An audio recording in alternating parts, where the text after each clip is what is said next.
So this is the paperwork that comes with this unit here, and they were buried way back there up against where you can't get your hands in the panel right here.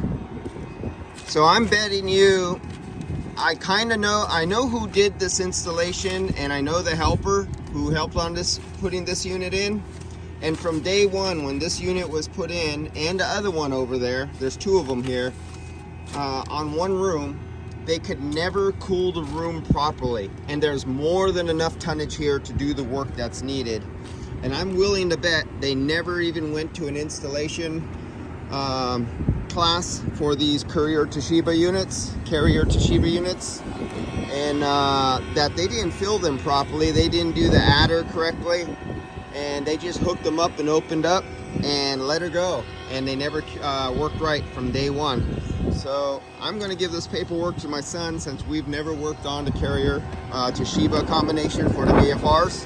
And I'm going to have my son, we're going to do the pipe measurements, and we're going to see if they have a coil adder, because on some manufacturers, depending on what style air handler, what style heat exchanger you have for your air handler downstairs, will depend how much more refrigerant you add. Not just the adder in the pipe, but the actual coil design and the coil size and tonnage. So RTFM, like the guys who installed these before, did not.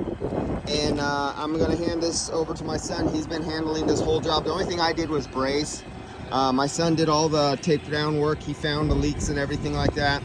And whoa, wind was taking that away. Yeah, so I'm having, this is gonna be my first vacuum pump I use for putting the system under vacuum after I did the repairs up here.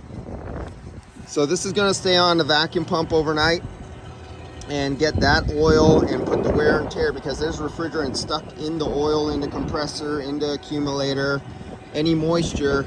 I'm gonna use this compressor, this vacuum pump, to do my dirty work. And you see it has hoses on it, it shouldn't have hoses.